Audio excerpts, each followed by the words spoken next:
ভাই এই BRTA driving এর পরীক্ষা দেওয়া যে এত পরিমাণে ঝামেলা আমি আগে জানতাম না। প্রচুর ঝামেলা ভাই, প্রচুর। রোজা থেকে সেই সকাল 7:30 থেকে 4টা পর্যন্ত দাঁড়ায় থাকে, কম কথা না।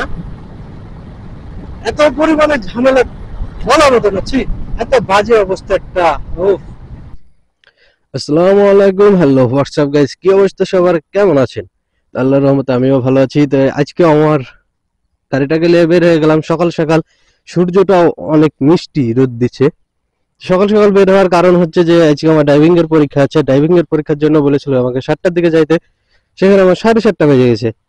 তো এখন যাবো হলো বড় ভাইয়ের ওখানে। একটা বড় ভাই আমার সাথে আছে, তার আজকে ড্রাইভিং এর পরীক্ষা আছে। তো সে আর আমি এখন একসাথে চলে যাব। যে কারণে একটু দাঁড়ালাম এখানে, যে আপনাদেরকে একটু দেখাই। আজকে ওয়েদারটা অনেক সুন্দর না? এদিকে রোদ আছে, রোদটা কিন্তু অনেক মিষ্টি। আর হচ্ছে এটা আমাদের ফ্লাইওভার আছে, ফ্লাইওভার বড় সব থেকে। তো চলেন যাওয়া যাক, অনেকটাই দেরি হয়ে গেল আজকে।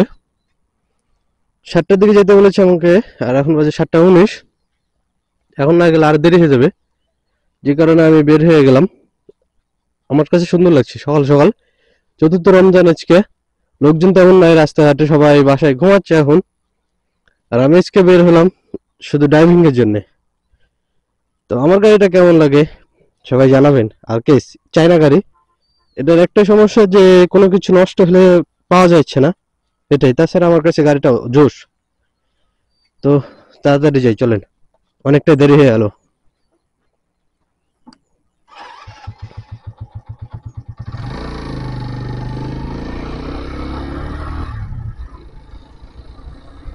এখন রমজান মাস হিসেবে ফ্লাইওভার ফাঁকা আছে। রমজান মাস না থাকলে এই ফ্লাইওভারে ভাই এত পরিমাণে মানুষ থাকে সকালবেলায়, আর বিকালবেলায় আড্ডা মারে, যা বলার মতো নয়। এর আগে যখন আমি কুষ্টিয়া গেছিলাম বেড়াতে শুক্রবারে, তখন দেখছিলাম সকাল সকাল যে আপনার 9:30 কি 9টার দিকেই এই কুয়াশাতে অন্ধকারের ভিতরে ধরেন ছেলে মেয়ে সেখানে আড্ডা দেওয়া, এমন অবস্থা। আর এরপরে এই পিচ্ছি বাচ্চাগুলো কি করে?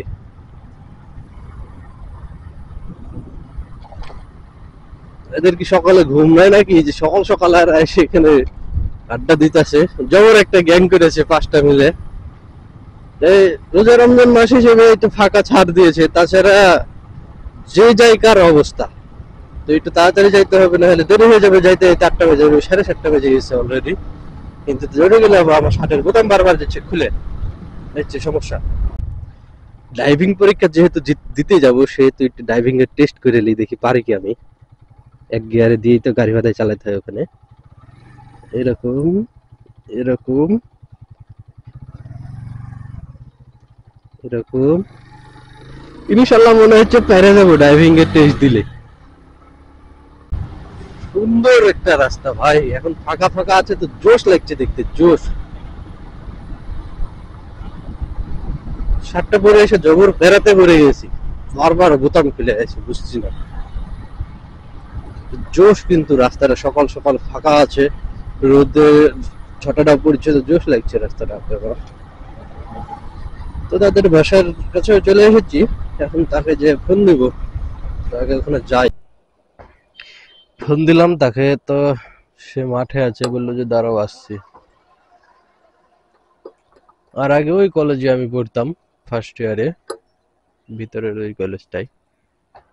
তো এখন তো কলেজ ছেড়ে দিয়েছি, এবার ডিগ্রিতে ভর্তি হয়েছি।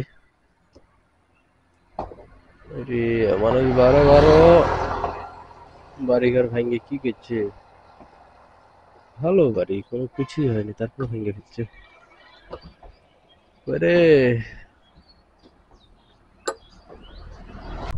এই সাদা এগলান দেখছেন না, উপরে তুলেন, নিউট্রাল, হ্যাঁ।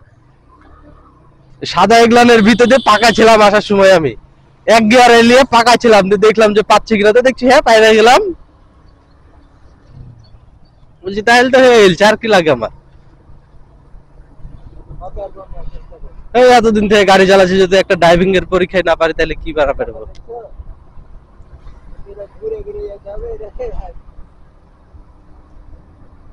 হ্যাঁ হ্যাঁ পারবেন, চলেন, পাস আপনি।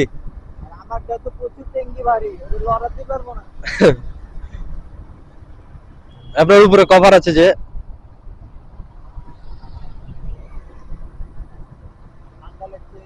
হ্যাঁ, কিন্তু রোদটা আমার কাছে জোশ লাগছে।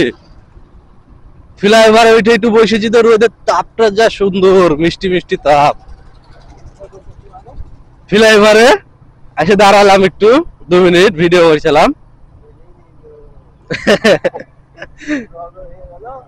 হ্যাঁ, জোশ একটা, মনে হচ্ছে বসে থাকি এখন। এসছি 7:30টার দিকে এসেছি আর 3:53-তে বাড়াচ্ছি, তাহলে সারাদিন এটা কোনো কাজ? বিআরটিএ হচ্ছে এত বাজে একটা বিআরটিএ কাজ করে যা বলার মতো নাই। বিআরটি এর কাজ হবে তাড়াতাড়ি ফাস্ট, না তো সকাল থেকে 4 ঘন্টা খালি আমাদেরকে বসাই রাখলো কোনো কাজ ছাড়া। আবার এইদিকে এসে বসে থাকো, এই করো, ঝামেলার পর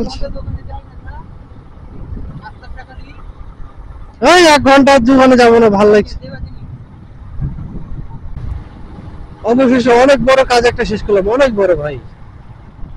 মামলা খাওয়া থেকে বেঁচে যাবে এখন। এখন আর কেউ আটকানো থাকবে না, কেউ ধরারও থাকবে না, মামলা দেওয়ারও থাকবে না, কোনো কিছু থাকবে না। মানে বুঝতে পারছেন না, ড্রাইভিং হয়ে গেল মামা, এখন খালি ড্রাইভিং এর কার্ড পাওয়া বাকি, তাহলে বাস। আর কোনো মামুর বেড়াতে এখন আর কেস মারতে পারবে না যে ড্রাইভিং নাই, কিচ্ছু নাই।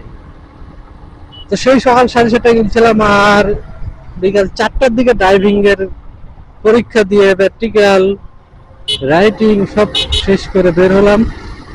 এখন যাবো বাসায়, আর এনার্জি নাই, সারাদিন খালি তাড়াতাড়ি দাঁড়িয়ে আছি ভাই, সেই 7:30টা থেকে দাঁড়িয়ে আছি, একটু বসতে পারিনি, কোনো কিছু পাইনি। এখন বাসায় চলে যাবো, আর দোকান যেতে মন চাচ্ছে না। আমার আইডিয়া ছিল যে সকাল থেকে 10টার এই 11টা পর্যন্ত যেহেতু পরীক্ষা হবে, তাহলে 12টা শেষ হয়ে যাবে, আরামসে আমি সব দিকে সামাল দিতে। কিন্তু কোনো দিকে হয়নি, কারণ সকালে 7:30টা থেকে আপনার 11:30 পর্যন্ত 12টা পর্যন্ত জানে সার্ভার ডাউন ছিল ওদের, যে কারণে আমাদের 4 থেকে 5 ঘন্টা খালি ফাও ফাও বসে থাকা লাগেছে। কোনো কাজ হয়নি, কোনো কিছু হয়নি, কোনো দিকেই হয়নি। তারপরে আসলাম, হলো আবার লাইনে দাঁড়ালাম যে ফিঙ্গার দেবো আগে আগে, অল্প কিছু মানুষ আছে ওই জায়গাতে থেকে, আবার নিয়ে আসলো প্র্যাকটিক্যালের জায়গায়। প্র্যাকটিক্যাল দেওয়ার পরে যে দাঁড়ালাম সবার শেষে দাঁড়িয়ে তো শেষ করেছি 2:30টার দিকে প্র্যাকটিক্যাল দিয়ে। তারপরে আরো বাকি সব পরীক্ষা দিলাম, ভাইবা দিলাম, গাড়ির চালানোর দিলাম, দিয়ে চলে আসলাম। এখন একটু অকটেন লিরি,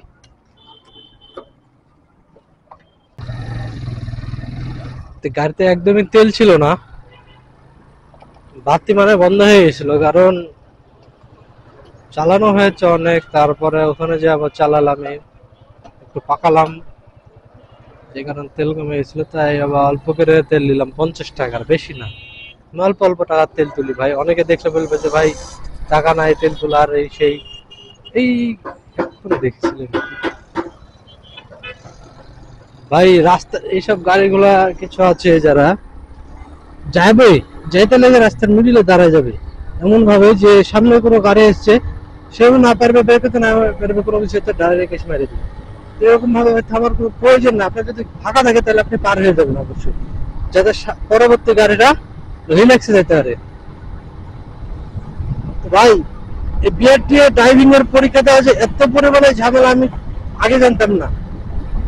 প্রচুর ঝামেলা ভাই, প্রচুর। রোজা থেকে সেই সকাল 7:30টা থেকে 4টা পর্যন্ত দাঁড়াইতে হয়, কম কথা না। এত পরিমাণে ঝামেলা বলার মতো না, এত বাজে অবস্থা একটা। ও বাসায় যে এখন গোসল করে রিল্যাক্স মোডে থাকতে হবে, নাহলে হবে না। আর বাতাস হচ্ছে অনেক, যার কারণে ধুলা বালু উড়ে গা একদম লোড হয়ে গেছে। সকালে আজকে গোসল করে যায়নি, আমার ধারণা ছিল যে আমি তাড়াতাড়ি চলে আসবো, এসে বাসায় গোসল করবো, আর না তো দোকান চলে যাবো, রাত্রে এসে গোসল করবো, কিন্তু সেটার কোনোটাই হয়নি দেখে এখন বাসায় যেয়ে গোসল করতে হবে। বিআরটিএ ভাই, মানুষজন আরেকটু হলে বিআরটিএ অনেক খুব বেড়ে যেত। এমন এমন কাজ করছে, যারা পিছনে এসে দাঁড়াচ্ছে তাদেরকে সামনে নিয়ে এসে প্র্যাকটিক্যাল পরীক্ষা দেওয়া আছে, দিয়ে তারা সামনে চলে গেছে। আর আমরা সামনে ছিলাম, আমাদের সবার শেষে প্র্যাকটিক্যালে ডাকার পরে আমরা গেছি আবার শেষের লাইনে। এত কষ্ট করে পিছন থেকে সামনে গেলাম, ফিঙ্গারপ্রিন্ট হলো না, কোনো কিছু হলো না। আবার সেই কষ্ট করে পিছন থেকে আবার সামনে গেলাম প্র্যাকটিক্যাল দিয়ে, লাভটা কোনো কিছু হলো না। শেষে সবার শেষে বললাম, তারপরে যারা সবার পরে এসেছিল ভাইবা নেওয়ার সময় তারাও দেখছি সবার আগে, সবার পরে গেছি আমরা যারা আগে এসেছি। এরকম একটা অবস্থা হয়েছিল ভাই বিআরটিতে। একদিনে সব পরীক্ষা নিয়ে এমন একটা অবস্থা যা বলার মতো না। তারপর যাক আল্লাহর রহমতে ড্রাইভিং এর কাজ শেষ করেছি, মানে অনেক বড় একটা কাজ শেষ করেছি। কারণ আমি যেহেতু বাইক নিয়ে অনেক জায়গাতে এখন ঘোরাঘুরি করছি, যে কোনো জায়গায় যদি মামলা দেয় আমার মামলা 7,000 টাকার মতন পড়ে যাবে। এই মামলা খাওয়া থেকে একবারে ভাই কষ্ট করে একটা ড্রাইভিং বানাই নিলাম, মামলা দেওয়ার আর কোনো জায়গা থাকলো না। তাইলে গাড়ির কাগজ ওকে, ড্রাইভিং ওকে, আর মামলা দিবে কিসের? এই হচ্ছে বিষয়, যে কষ্ট করে বানাই নিলাম, কষ্টের ফল মিষ্টি হয় বলে না, তো ওইরকম একটা আমার হয়ে গেছে। কষ্টের ফল এখন মিষ্টি পাবো। এখন বাসায় যাবো, বাসায় চলে যায় এখন। আজকে ভিডিও এখানে শেষ করে দিচ্ছি। যদি ভিডিওটি ভালো লাগে তাহলে লাইক করবেন, শেয়ার করবেন। আমার চ্যানেলে নতুন হয়ে থাকলে চ্যানেলটাকে সাবস্ক্রাইব করে দেবেন, আর একটা করে ভিডিওতে লাইক করবেন। সবাই ভালো থাকবেন, আল্লাহ হাফেজ।